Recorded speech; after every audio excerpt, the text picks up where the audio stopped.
Hey everybody, thanks for joining us tonight. We are joined by the one and only Simon Miller. How are you doing, man? I'm good.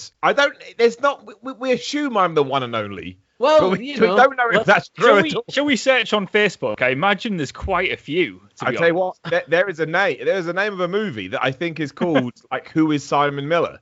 And that ruined my life for a good 6 months because people were like, Miller, have you seen this movie? I was like, yes, obviously. I mean, I haven't seen it, but I know what it is. It's nothing to do with me. Like, it's just one of those random things. I mean, I get it as well because my name is Jamie Bell, so I get Billy Elliot all the time. Absolutely, man. Yeah, you're ruined. You got no. Oh, I am. It drives me nuts. It really does. Before we talk wrestling and stuff, I have to talk about something really important. I saw your tweet last night. We've got to talk about how much of a dick Jerry really is from Tom and Jerry, right? He is. Right? He is. He's such a son of a bitch. It's just like that. I love Tom and Jerry, right? Don't know why. I loved it when I was a kid. Excited about the new movie. And it popped up in like popular daily gifts. And I just watched it and I audibly went out live. What a son of a bitch. It's just like he's a terrible person. Jerry's a heel, if you ask me. If this is wrestling dynamic, Jerry was the heel the whole time. Yeah. What did Tom ever do wrong to deserve that? He didn't do anything. He was just a cat. It was. It just Jerry was a dick. His instincts. Yeah.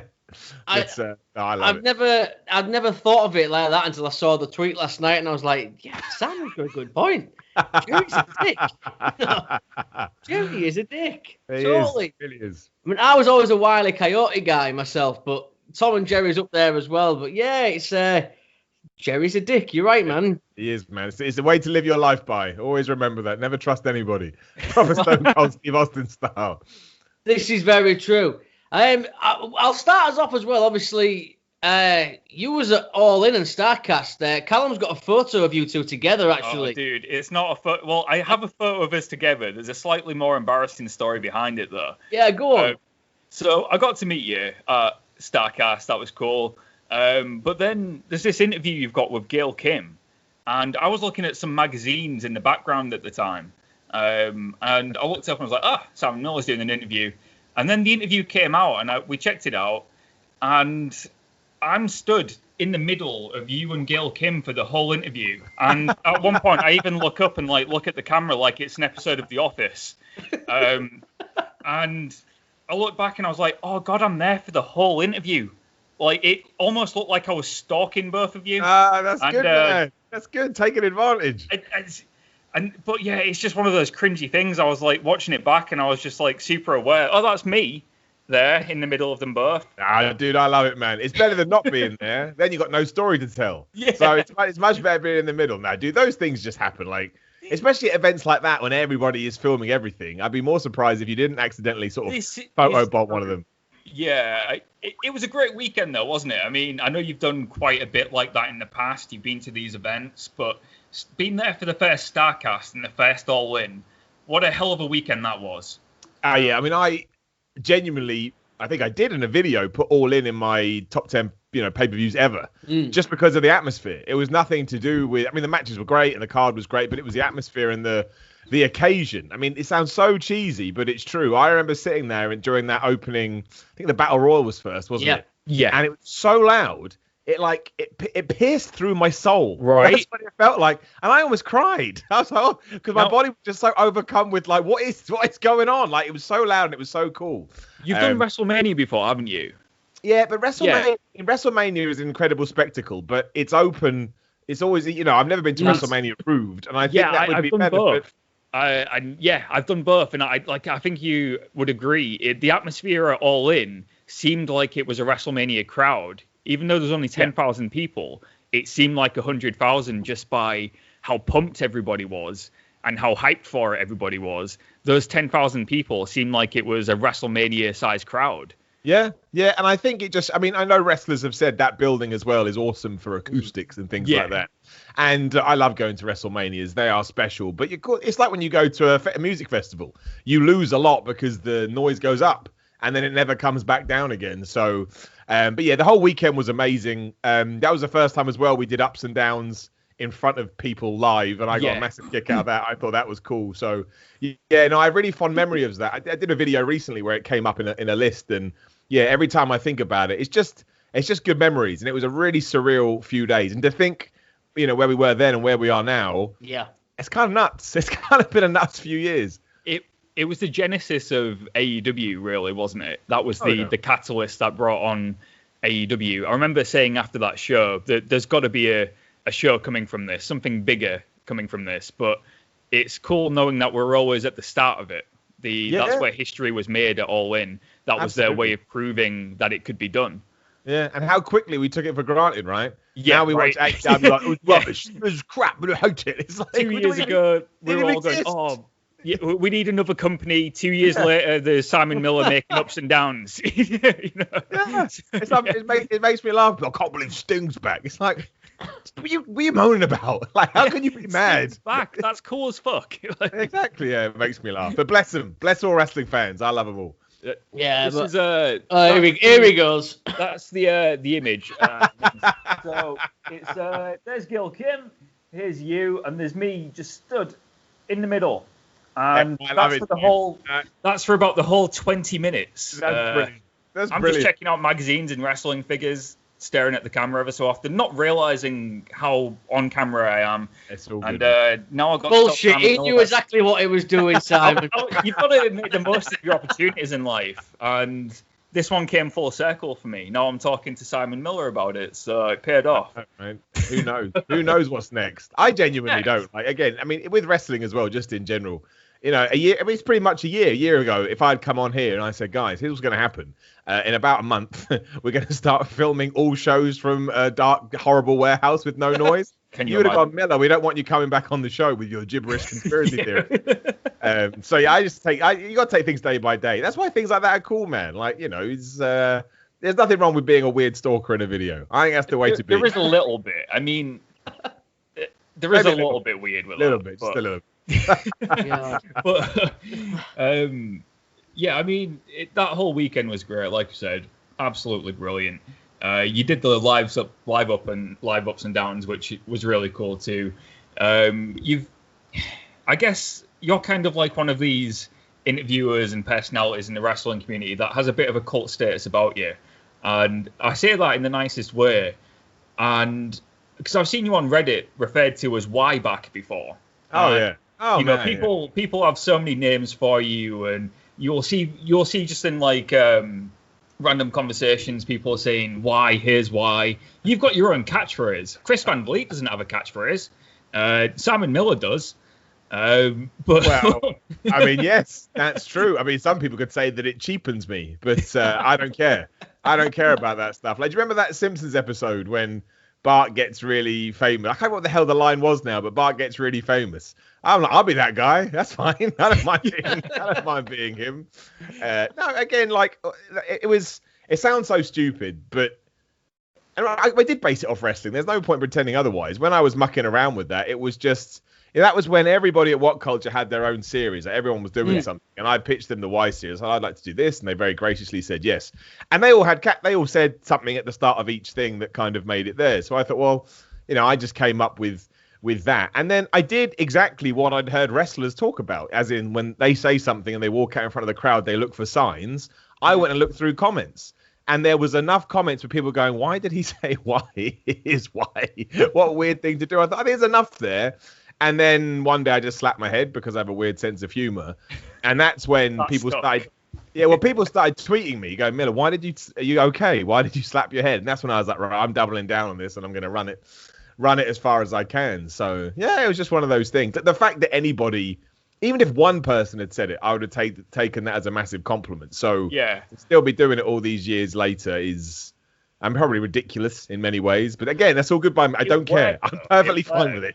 Doesn't matter if it's ridiculous. We're talking about it now. People talk about it. My question was going to be about you slapping your head. I was going to say, how did that come out? Or was it just a on-the-spot moment? Yeah. Like you just decide, I'll do this, and yeah. If you ever see anything that you think that's really weird in a video, I just sprung into my brain in the moment. I'd love to say that if I meticulously plan it out, but I don't.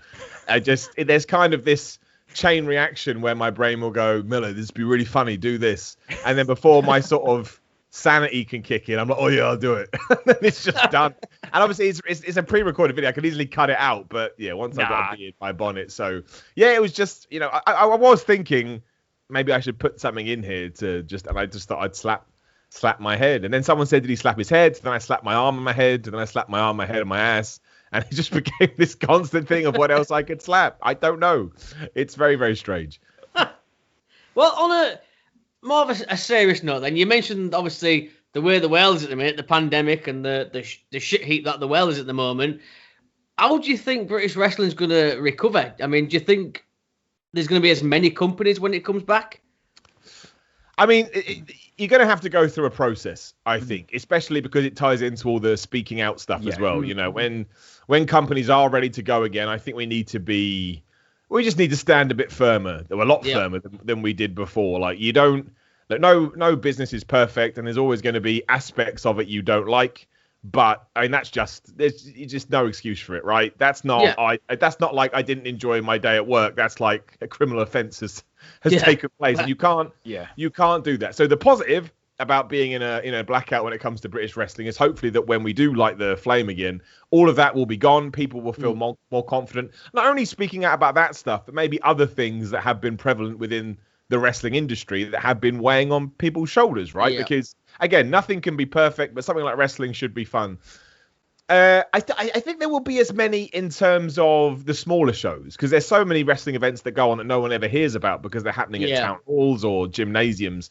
In terms of the bigger ones, I think there'll have to be a change. There'll have to be somewhat of a, no pun intended, a progression. But it's just going to be the way of the world because people aren't going to have money. It's going to take a while to entice people to come back to buildings, even to for cinemas. So wrestling will be thrown into that too. But I think probably once we are past it in a couple of years, I'd imagine we'd be back. I mean, look, you don't know if it's going to be as popular because wrestling is cyclical. We know it ironically goes up and it goes down. But I don't buy into this whole, because so many people are going, oh, there's no stars on the indie scene anymore. They've all been signed up by WWE. But look, look at someone, I can't even think of a company now, but there are so many, Impact's probably a good one. You know, so many people go into Impact, they leave, and but then they make new stars, right? And it happens all the time. There's enough people that want to be wrestlers and have the work ethic and the talent to become the new name that everybody talks about. So as and when, I don't know, because you know, the more I look at the situation, do I think it's going to happen this year? Probably not. And that's a really scary thought. But you've got to be realistic with these things. But yeah, I think eventually, not only will they come back, I actually, fingers crossed, hope they'll be in an even better position than they were. Yeah, I think you're absolutely right. Whether or not it's this year or next, I feel like having this time has actually been a silver lining for wrestling in general, to rebuild, because it did get hit by the pandemic and by speaking out. And, you know, it's given, hopefully, promoters time to think about what they're doing and how to address those issues. Yeah. So hopefully, you know, when stuff does come back, it'll be in a better place, in better hands. And hopefully, I mean, there's going to be a demand for it too. I know you mentioned not everyone's going to have that disposable income to go to wrestling shows or do entertainment when the world's back to normal. But hopefully, we've said it before, maybe it will lead to a slight boom period in wrestling too, where people have been starved of it for so long, they're just dying to get back to it. I hope so. See that happening? Yeah, no, I do. And I think the good thing about it as well is I think there will be a real desire from the wrestler point of view as well. Yeah. Like I know when it's good to go again and it's safe and, you know, everybody's health is taken care of, I'm going to approach it so much differently than I did before. Like I would, in a positive way, as odd as that sounds, I would get really stressed about it and I get in my own head and I'd be like, well, I got to do this and I got to do that. And now, given what's happened, you're like, man, I probably shouldn't have worried about all this stuff because look, poof, it's just vanished. So, and I think a lot of people are going to be like that. I think there's going to be a lot more gratitude, both from both sides, from a performer and a sort of a patron point of view. And I think that will generate kind of a good vibe. And I think the good vibe will be there for a while because, again, if something bad does happen again, I don't think it's going to, well, I hope, this is what I really, really hope, that it's not going to be like in the past where either people ignore it or just have no clue. We will be more aware. And so, you know, if somebody doesn't feel like they can stand up for themselves, well, somebody else will step in and go, man, this is not what we should be doing. And that will just allow the wave to continue. So, yeah, I'm hoping that it will be like that. And it's that classic thing, you know, positivity breeds positivity. It just does. you got that feel good feeling. And if that can sort of run around the scene, then why can't it get back to where it was? And look, it was very, very clicky. But that's not exclusive to wrestling. But I know when I got into it, I noticed very, very quickly, right, these are the guys, and these are the guys, and these are the guys. And I just kind of, I tried to wade through the waters as best as I could, being as respectful as I possibly could. But that can be intimidating. And I don't think they were trying to be intimidating. I just think that's how they protected themselves, and that's how they felt comfortable. But if we can sort of open up a little bit more, I think everyone's going to feel more comfortable. And when you're comfortable, you have more fun. And when you have fun, you have better matches. It's just the way it is. You mentioned when you were wrestling, and that is something I wanted to speak about, because I thought it was really cool when you transitioned into doing wrestling too, because you didn't take it for granted. You were very open about, I'm training to be a wrestler, going through the process of it and saying, like, this ticking bump sucks. You were giving like a very honest look into what it's like to become a pro wrestler. And we're actually good friends with Nathan Cruz. I actually trained with him 15 years ago this month. I started my training with Nathan. And he's come so far in his career. But I remember you saying Nathan's someone you learnt a lot from. How much did Nathan and the others help you when you decided to get into the industry? Well, I mean, the reason I always shout at Nathan is, well, there were certain people that, and I get it, I'm not saying this in a negative way, there were certain people like, I don't want to wrestle the YouTuber, which I get. I understand that it's a very protective industry, right? So I totally understand. But Nathan was the first guy that I wrestled sort of my 4th, 5th match. He wasn't like that at all. He was like, what can we do? How good can we make this? What can we do? What do you feel comfortable and what do you don't feel comfortable doing? And I remember at that time I was quite nervous and I wouldn't really suggest stuff. And he just sat there and go, man, just tell me what you want to do and we'll work it out. And yeah, like he gave me so much confidence because it was nothing to do with me. It was all to do with him. And I'm not just saying that to be kind. It's just the truth. When that match was done, it was an average match for him. But me having an average match in my 4th, 5th match was like, I may as well have just got a 5-star rating in the Wrestling Observer newsletter. And I remember when I went, backstage, people said, Miller, for an early match, again, I'm not saying, you're going to light up the world with this, but it was, far better than maybe it should have been, all things considered. And that was all Nathan, because he walked me through it. He gave me confidence. He was giving. He was generous. And that made me feel, it gave me more self-confidence too. So, and yeah, without that, I don't know. It gave me that kind of adrenaline in your stomach, that sort of feeling of, man, I can do this. So, and ever since then, anytime I bumped into him, anytime I've chatted to him, he's always just been such a good guy, always so nice. So there's a lot of people like that. But again, he came so early on, he made an impression on me. So good old Nathan Cruz. He's a good guy.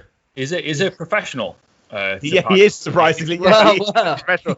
Who would have known? He's living his gimmick. See, all I'm picturing now is I just keep picturing Nathan doing his Brian Dixon impression. That's all in my head now. Have you ever heard Nathan's Brian Dixon impression? It's pretty good. Of course you have. I think everyone has a Brian Dixon impression as well, if you worked around. It's become a thing on the show, actually. Regardless of where they're from in the world, if they've met Brian Dixon, we get them to do a Brian Dixon impression. Amazing. Simon, you've got to answer this one carefully now. Have you met Brian Dixon before? Well, I haven't, so I can't. I know who he is, obviously. Who doesn't? But no, I don't. So, you dodged the bullet there, Sam. Well, the problem was if I tried to do it, I'd be doing an impression of like Nathan doing it, and then you just in some kind of paradox world. No, I wouldn't even know how to start. I need the source material. Without the source material, I'm screwed. So that's it, man. You see, because Callum tells me that I do the worst Jim Cornette impression ever. But what I try and tell Callum is I'm doing Bruce Pritchard doing Jim Cornette. Right. On the spot, do your Jim Cornette impression. It's terrible, isn't it? But come on, you swear by it. You say it's great. Let's get it. It's terrible. Don't honestly. Be nervous, Jamie. Come on. I'm not nervous. It's just terrible. It's like you tell me how bad it is, motherfucker. It's like I can't do it. Well, it's like he's in the room, isn't it? Yeah. It's a good Bruce Pritchard impersonation of Jim Cornette. That's what I'm going for. That's it, you see. Simon gets it. I understand. That's what I'm going for. It's Bruce Pritchard doing Jim Cornette. Callum just don't get it, man. He just don't get it. I don't get it. I'm all good. But another thing you did as well, obviously, we spoke to Alex McCarthy I think just before Christmas. You stood in for him at TalkSport. What's it like being working with TalkSport and Alex? Oh, yeah, it's awesome. I mean, Alex is such a good guy. He's kind of, I don't know how long it's been, maybe 1 year, 2 years, just sort of, it just worked his way up and sort of made a massive impression on the on the wrestling journalism scene. And yeah, it's that classic thing. We just got talking over social media, common interests. I've been listening to his stuff. He's been watching my stuff. And he just invited me on the show one day. And you never say no to that. Like, it depends on the generation you're brought up with. I love the YouTube stuff and I never want it to go away. But when you get a radio or TV gig, even though I'm not saying this in regards to talk wrestling, I'm just talking in general. I know what people are like and they'll just spin things. But even though you could do a YouTube video that gets more views than a TV show that you're going to be on, it's TV. So you're like, well, no, this is the big time now, baby. And so, I love doing that. I think I'm pretty much falling into a monthly routine now as their sort of pay-per-view preview guy. Which is great. They're just both guys are, him and Will are just, they just know they're wrestling. They're really easy to talk to. They're really, really fun. It's awesome that there is a wrestling show on something like TalkSport because my word, we haven't had that for a while. So all good dudes, and I love doing it. I really do. Yeah, that's what I was going to say. Obviously, I mean, kudos to TalkSport for actually for giving us this, because I think Alex said that he gets about 14 million listens or something, and he's like. It blew our mind when he was telling us. It's a great thing. I can imagine, because they have a great platform. Plus, obviously, you can utilize social media and online. And honestly, I think you could put it on TalkSport 1. And the only reason you don't, though, is because you can't outdo football, right? Yeah. TalkSport 1 is just football, as it should be. You cater to your audience. So, I think they have such a huge... Even where they've got now, I think they have such a high ceiling with it. And I imagine it's only going to go from strength to strength, especially when the world is open again. Yeah. And they can actually start going out there and sort of doing things face to face. Speaking of when the world opens up, Simon, this is completely nothing to do with that. But I saw a picture on your Instagram before. It was you photoshopped very well with the TNT Championship. Yeah, I did see it. Great Photoshop, right? It wasn't mine, for the record. Somebody sent me that. I usually don't repost that stuff, but it was so good. I was like, I don't have a choice. I thought you got a championship. It looked so real. Like the way that it just fit around your hand. I was like, that's got to be real, right? But it made me think, like, I know you've wrestled before. There's no wrestling going on right now. But do you ever get that itch to come back? And if so, are you still, would you want to make that a reality one day? Oh, man. I mean... But as soon as I'm allowed to wrestle, I'm going to wrestle, right? My goal in 2020, so the world closed down in March, and I had bookings all the way through till last month, as in 2021. Yeah. So when they all fell apart, I was, kind of devastated for a little bit, especially because the first booking I lost was over WrestleMania weekend. I mean, that's, God, if you can't work WrestleMania, you work WrestleMania weekend, and somehow I had a booking. Plus, it would have been my first, match in America. I lost thousands of dollars on my flight, my hotel. But these are all things that I guess you take a risk with. So I'm absolutely going to get back to it. And I always answer this question the same way. If any big wrestling company ever reached out to me, you'd have to be a fool to say no, especially someone with my limited experience. I wouldn't pretend otherwise. I would imagine that part of the offer would probably be because I have this whole other thing that I do in wrestling, and they may think that's quite intriguing.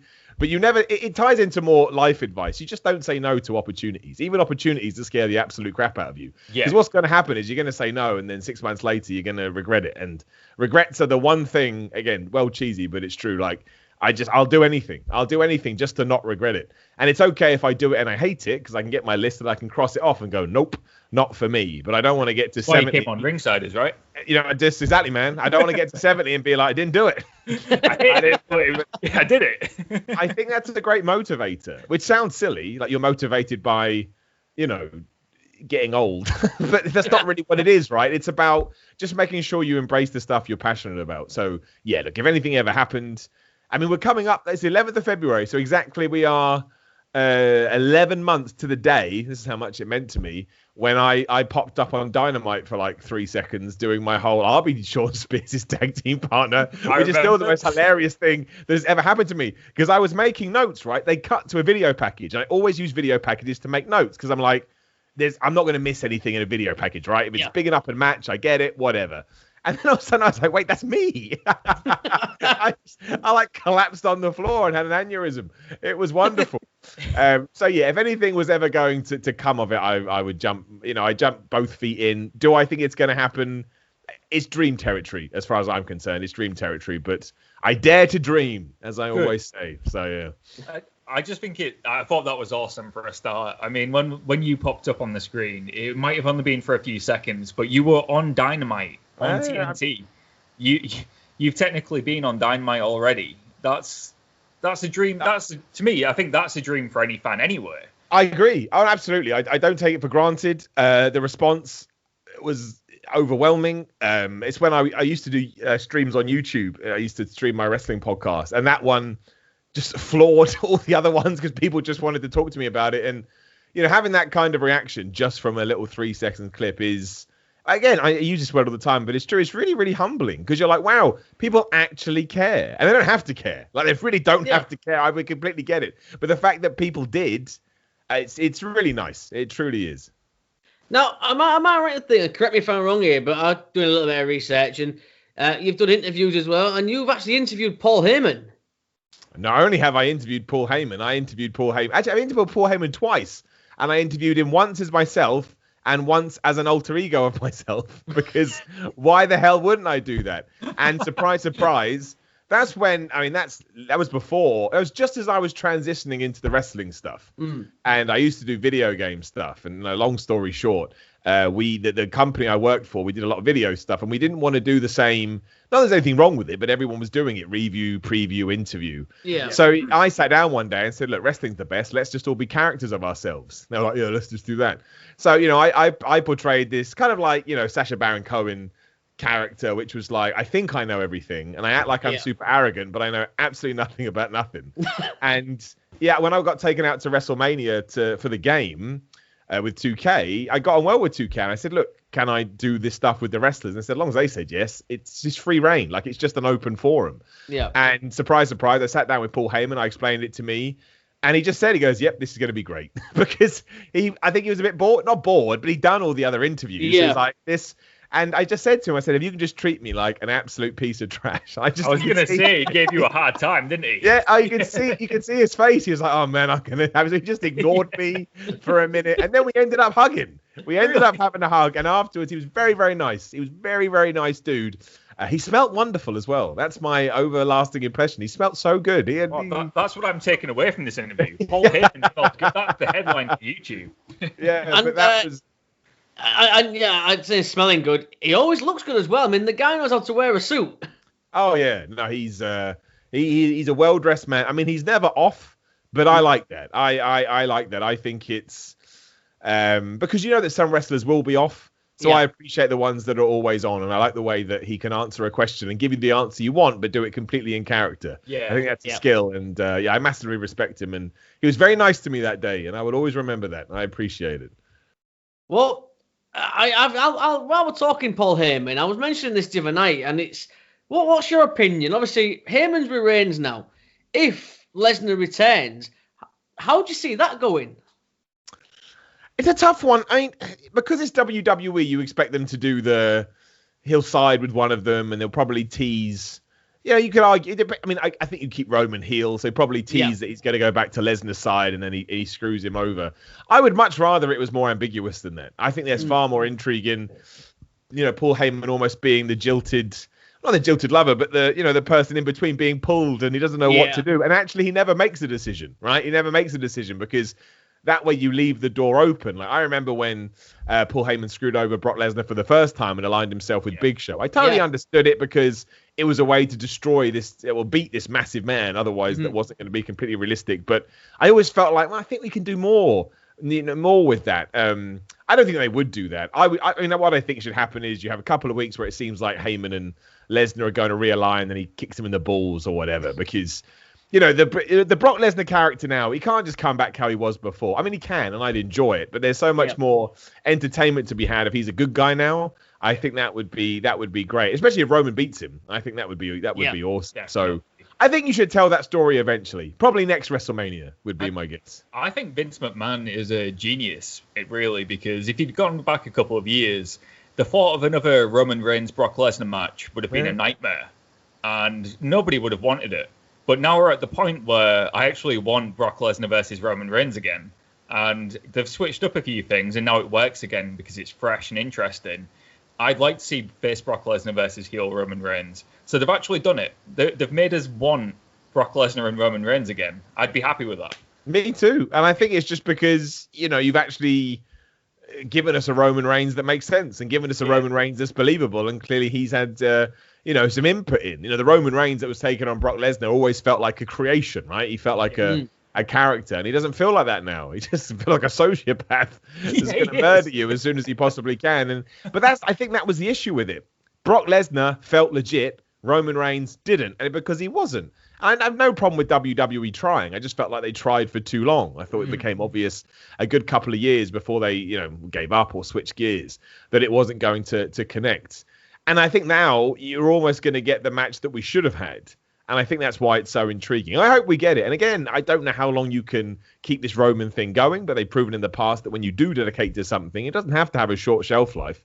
So if you can get through next year's WrestleMania with still a crazy off the rails Roman Reigns beating Brock Lesnar, I think that's some pretty good wrestling. Yeah, absolutely. well, I'm up for that next year because apparently, according to Callum, we're going to WrestleMania next year. So I'm totally up for that. You see Roman versus Brock in Dallas? Hell yeah! I've already reserved the hotel in Dallas. I surprised Jamie with it the other day. I said we've got the hotel. Yeah. Didn't ask him first, but I just like to, if you do it, then he has to go. So. Exactly. And who's going to say no to that? He just looked at me and was like, have you got 800 quid? I was like, what? Like, go be mad, Jamie. But it's better to get it now. Next year, just especially if the borders are open, people are going to be desperate to do stuff. Like the prices are going to just soar. Whereas right now, they're probably quite low. Yeah. Well, that's it. Yeah, exactly. I mean, speaking of that, obviously, before we start to wrap things up, they're on about 30,000 people at this year's Mania. Do you think that's going to happen? Yeah, I mean, look, they've done it for the Super Bowl, so I don't see why they wouldn't do it for WrestleMania. Florida seems quite happy to, just continue on as usual. Yeah. I mean, the way I always look at it is health and safety has to be a priority, but I don't want to be a hypocrite. And, the fact that WWE and AEW has kept running, and Impact, whoever, has provided me with the distraction, it's provided me with entertainment, and it's allowed me to do my job. Yeah. So I always feel a little bit, I'm getting on my high horse by going, well, I don't think they should run. Well, really, Simon? Because you seem to have been enjoying it up to this point.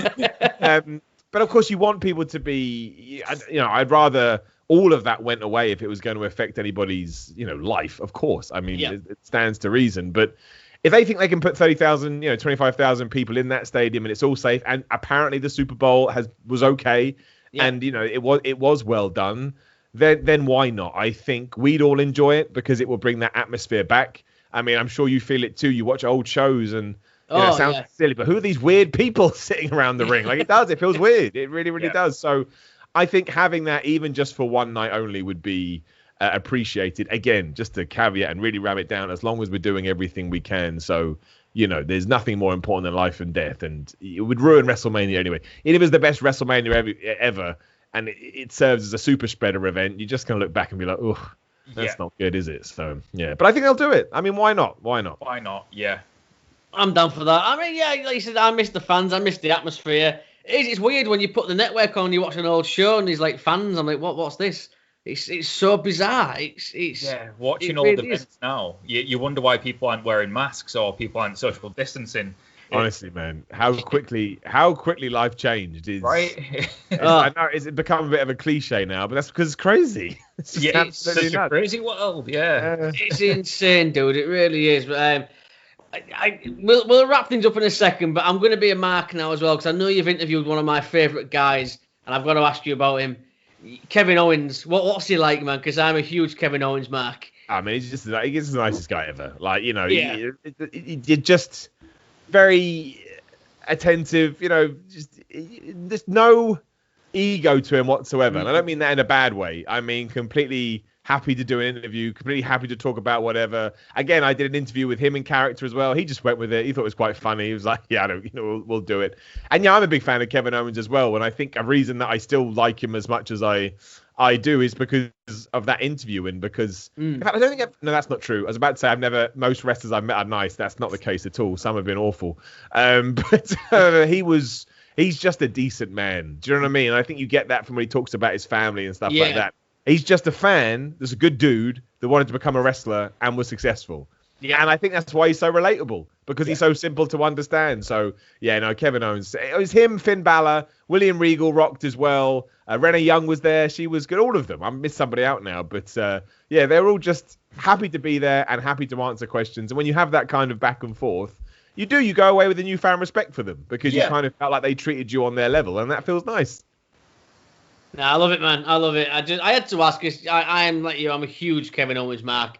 I really am. But I can't thank you enough. For me, I know Callum has been over the moon waiting for this interview. So, I mean, he always makes me sound like such a mark. Like, I'll take it, man. There's anything wrong with that? I'll take it. I am very humbled by it and very flattered, and stuff like that keeps me motivated as well. It really does, because you think, I'll keep on going. Absolutely, man. And I say it all the time. We're all marks at the end of the day, right? So. Oh yeah, I don't understand that. Like, I get it all the time. Some people tweet me, go, "Well, it's wrestling, Mark." I'm like, of course I am. What am I supposed to do with my life?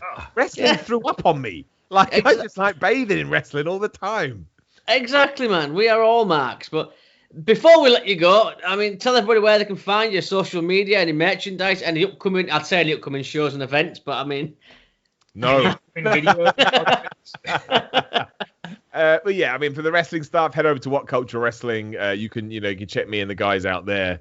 As sort of like a central hub, very depressingly, on Instagram, you search for Simon Miller 316 or 316, you may say. I would not have given myself that handle if I had known what the future held, but I joined Twitter in 2007, so I just put some random thing on the end. And yeah, I mean, if you just search Simon Miller into YouTube or anything like that, I pop up doing a whole range of stuff, and I'd appreciate anybody that checked me out.